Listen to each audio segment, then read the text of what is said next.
રાધે રાધે મિત્રો, આજના આ વિડીયોમાં પીએફના રૂપિયા ઉપાડવા માટેની લાઈવ પ્રોસેસ કરીને મોબાઈલમાં બતાવવાનો છું.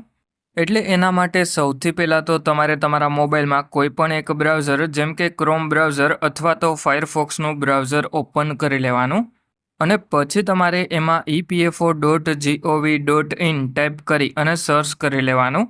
એટલે પછી તમારા મોબાઈલમાં ઈપીએફઓની ઓફિશિયલ વેબસાઇટ ઓપન થઈ જશે અને આ વેબસાઇટની લિંક તમને વિડીયોના ડિસ્ક્રિપ્શનમાં પણ જોવા મળી જશે. એટલે હવે તમારે વેબસાઇટમાં નીચેની તરફમાં વિથડ્રો પીએફમાં એપ્લાય નાવ ઉપર ક્લિક કરી લેવાનું છે. એટલા માટે હવે હું એપ્લાય નાવ ઉપર ક્લિક કરી લઉં. એના પછી ઉપરની તરફમાં આ 3 ડોટ ઉપર ક્લિક કરી લેવાનું અને પછી ડેસ્કટોપ સાઇટ ઓફ હોય તો તમારે ઓન કરી લેવાની. એટલે હવે આપણે ઓન કરી લીધી. એના પછી એલર્ટને આ સિમ્બોલ ઉપર ક્લિક કરી અને બેક કરી લેવાનું અને પછી એમાં સૌથી પહેલાં તો તમારે તમારો 12 આંકડાનો યુએએન નંબર તમારી પગારની સ્લિપમાંથી જોઈ અને એન્ટર કરી લેવાનો. અને જો તમારી પાસે પગારની સ્લિપ ના હોય તો આધાર કાર્ડની મદદથી કઈ રીતે તમે યુએએન નંબર જોઈ શકો એના ઉપર મેં વિડીયો બનાવેલો છે. એની લિંક આ વિડીયોના ડિસ્ક્રિપ્શનમાં જોવા મળી જશે. એટલે યુએએન નંબર એન્ટર કરી અને પછી નીચેની તરફમાં પીએફનો પાસવર્ડ જે પણ સેટ કરેલો હોય એ એન્ટર કરી અને પછી નીચેની તરફમાં સાઇન ઇન ઉપર ક્લિક કરી લેવાનું. અને જો તમને પીએફનો પાસવર્ડ ભૂલાઈ ગયો હોય તો ફોરગોટ પાસવર્ડ ઉપર ક્લિક કરી અને પાસવર્ડ બદલાવી લેવાનો. એટલે હવે મેં યુએએન નંબર અને પીએફનો પાસવર્ડ એન્ટર કરી અને સાઇન ઇન ઉપર ક્લિક કરી લીધું. એના પછી આપણા મોબાઈલ નંબર ઉપર ઓટીપી આવી જશે. એટલે જે પણ ઓટીપી આવે એ ઓટીપી આપણે 5 મિનિટની અંદર એન્ટર કરી અને સબમિટ કરી લેવાનો. અને આ ઓટીપીની વેલિડિટી 5 મિનિટની હોય એટલા માટે 5 મિનિટની અંદર એન્ટર કરવો પડે.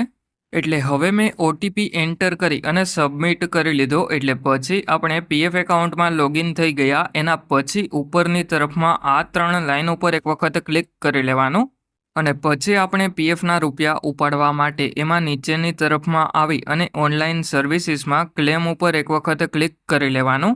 એટલા માટે હવે હું ક્લેમ ઉપર ક્લિક કરી લઉં. એના પછી આ બોક્સમાં આપણે બેંક એકાઉન્ટ નંબર એન્ટર કરવાનો અને બેંક એકાઉન્ટ નંબર જોવા માટે ઉપરની તરફમાં આ 3 લાઇન ઉપર ક્લિક કરી અને એમાં મેનેજ ઉપર ક્લિક કરી અને કેવાયસી ઉપર ક્લિક કરી લેવાનું. એટલે પછી તમે જે પણ બેંકની કેવાયસી પીએફ એકાઉન્ટમાં કરેલી હોય એ બેંક એકાઉન્ટ નંબર તમને જોવા મળી જશે. અને જો તમારા પીએફ એકાઉન્ટમાં બેંકની કેવાયસી કરવાની બાકી હોય તો બેંકની કેવાયસી તમે કરી લેજો, કારણ કે પીએફના રૂપિયા ઉપાડવા માટે ફરજિયાત બેંકની કેવાયસી કરવી પડે. અને જો તમારે 50,000થી વધારે પીએફના રૂપિયા ઉપાડવાના હોય તો એના માટે પાન કાર્ડની કેવાયસી પણ કરવી પડે. એટલે હવે આપણી પાન કાર્ડની કેવાયસી અપ્રૂવડ થઈ ગઈ અને બેંકની KYC verified online by bank થઈ ગઈ. એટલે હવે આપણે કેવાયસી ઉપરથી ખબર પડી જશે કે કઈ બેંકની કેવાયસી આપણે પીએફ એકાઉન્ટમાં કરેલી છે. એ બેંક એકાઉન્ટ નંબર આપણે એન્ટર કરવાનો થાય. એટલે હવે આપણે ઓનલાઈન સર્વિસીસમાં ક્લેમ ઉપર ક્લિક કરી અને આ બોક્સમાં જે પણ બેંકની કેવાયસી પીએફ એકાઉન્ટમાં કરેલી હોય એ બેંક એકાઉન્ટ નંબર એન્ટર કરી અને પછી ચેક ઉપર ક્લિક કરી લેવાનું. એટલે પછી આપણે એમાં વોર્નિંગ જોવા મળી જશે, એમાં યસ ઉપર ક્લિક કરી લેવાનું. એટલા માટે હવે હું યસ ઉપર ક્લિક કરી લઉં. એના પછી આપણો બેંક એકાઉન્ટ નંબર વેરીફાઈ થઈ જશે અને બેંક એકાઉન્ટ નંબરની બાજુમાં વેરીફાઈડ લખેલું જોવા મળી જશે. એટલે હવે એમાં નીચેની તરફમાં આવી અને પ્રોસીડ ફોર ઓનલાઈન ક્લેમ ઉપર એક વખત ક્લિક કરી લેવાનું.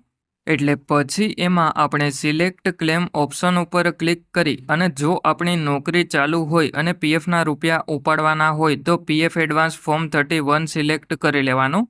એટલા માટે હવે હું પીએફ એડવાન્સ ફોર્મ 31 સિલેક્ટ કરી લઉં. એના પછી નીચેની તરફમાં ક્લિક હિયર ઉપર ક્લિક કરી અને આધાર વેરીફાઈડ સર્વિસીસ જોઈ લેવાની. અને પછી સિલેક્ટ સર્વિસ ઉપર ક્લિક કરી અને જે પણ કંપનીના પીએફના રૂપિયા ઉપાડવાના હોય એ કંપની તમારે સિલેક્ટ કરી લેવાની. એટલા માટે હવે હું કંપની સિલેક્ટ કરી લઉં. એના પછી નીચેની તરફમાં પર્પઝ સિલેક્ટ કરવાનો થાય. એના માટે સિલેક્ટ એડવાન્સ પેરા ઉપર ક્લિક કરી લેવાનું. અને પછી એમાં જો તમે બીમાર હોય અને પીએફના રૂપિયા ઉપાડવાના હોય તો ઇલનેસ સિલેક્ટ કરી લેવાનું. અને જો તમારે લગ્ન માટે પીએફના રૂપિયા ઉપાડવાના હોય તો એના માટે મેરેજ સિલેક્ટ કરી લેવાનું. અને જો તમારે તમારા એજ્યુકેશન માટે પીએફના રૂપિયા ઉપાડવાના હોય તો એજ્યુકેશન સિલેક્ટ કરી લેવાનું.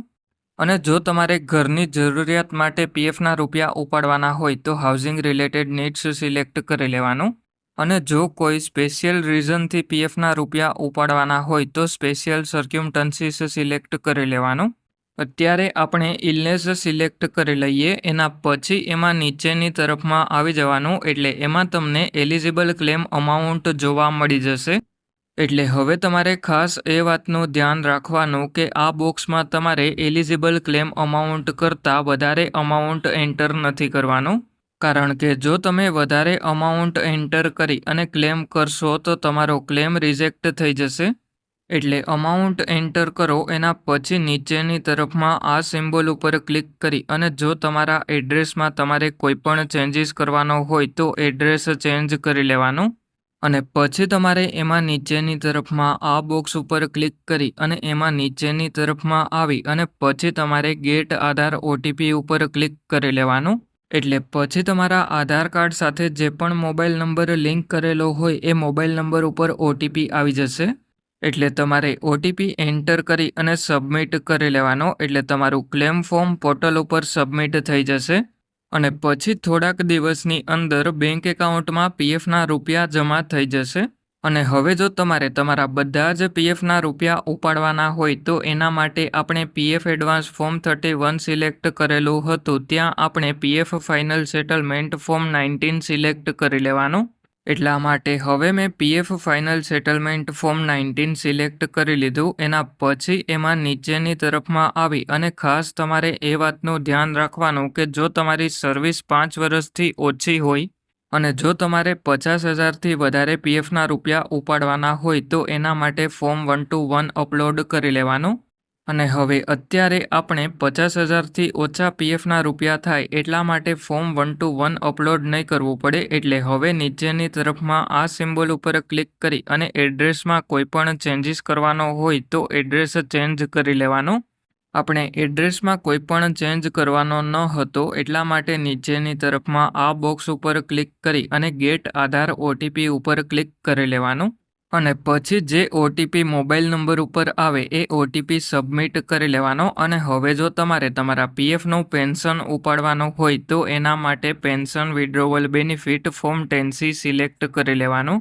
એટલા માટે હવે મેં pension withdrawal benefit form 10C select કરી લીધું. એના પછી નીચેની તરફમાં આ સિમ્બોલ ઉપર ક્લિક કરી અને એડ્રેસમાં કોઈપણ ચેન્જીસ કરવાનો હોય તો એડ્રેસ ચેન્જ કરી લેવાનું.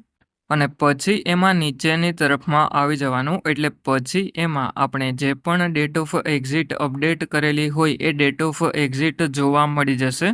અને આ ડેટ ઓફ એક્ઝિટ નોકરી છોડી દીધી હોય એના પછી આપણે અપડેટ કરી શકીએ.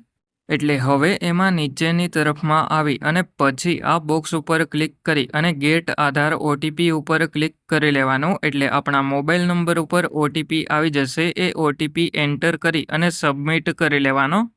અને હવે જો તમારે ક્લેમનું સ્ટેટસ જોવું હોય તો ઉપરની તરફમાં આ 3 લાઇન ઉપર ક્લિક કરી અને એમાં આપણે ઓનલાઈન સર્વિસીસ ઉપર ક્લિક કરી અને ટ્રેક ક્લેમ સ્ટેટસ ઉપર ક્લિક કરી લેવાનો.